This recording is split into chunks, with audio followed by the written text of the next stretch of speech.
बहुत पुरानी बात है। एक गांव में शेखर नाम का एक व्यक्ति रहता था।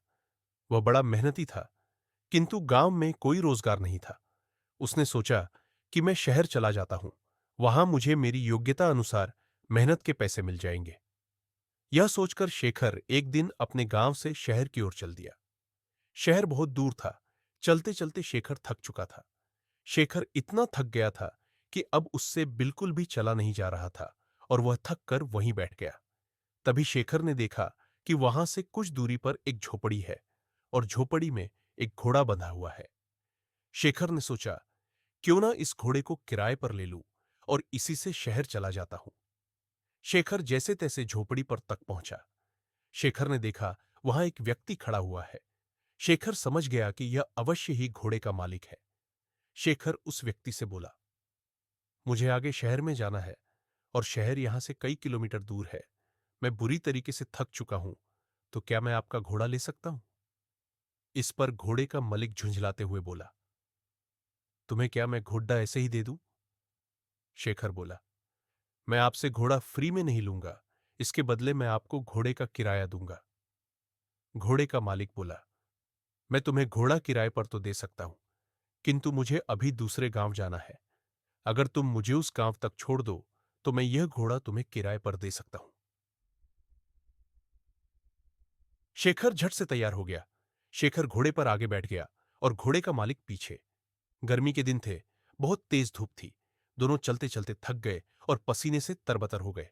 शेखर बोला, बहुत तेज गर्मी है और थकान भी बहुत हो रही है, कहीं थोड़ी देर आराम कर लिया जाए।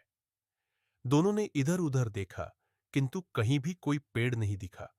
तभी शेखर घोड़े गोदे से उतरा और घोड़े के ही छांव में बैठ गया।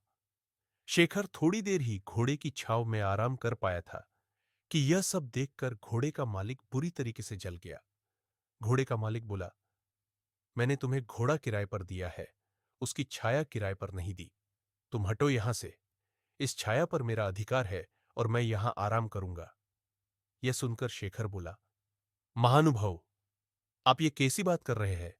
मैंने अगर घोड़ा किराए पर लिया है तो उसकी छाया पर भी मेरा ही अधिकार है। अगर आप चाहें तो आप भी इस छाया में मेरे साथ बैठकर आराम कर सकते हैं। लेकिन घोड़े का मालिक बड़ा जिद्दी था। वह बोला, नहीं नहीं, इस छाया पर सिर्फ और सिर्फ मेरा अधिकार है और मैं ही इसकी छाव में बैठूंगा। तुम हटो यहां से। इतनी छोटी सी बात पर दोनों में जोर जोर से बहस होने लगी और बात तू मैं से हाथापाई पर आ गई।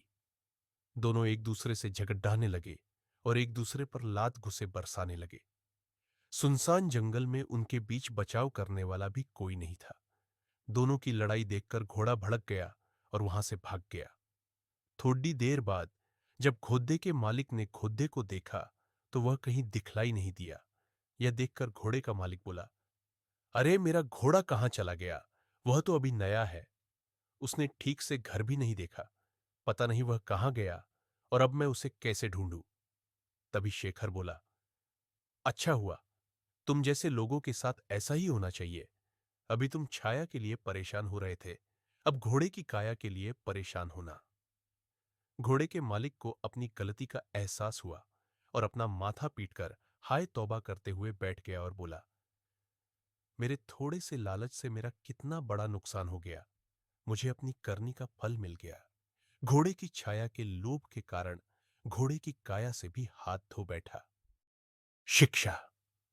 इस कहानी से हमें शिक्षा मिलती है कि लालच बुरी बला है और कभी-कभी छोटे से लोभ के कारण बड़ा नुकसान उठाना पड़ सकता है।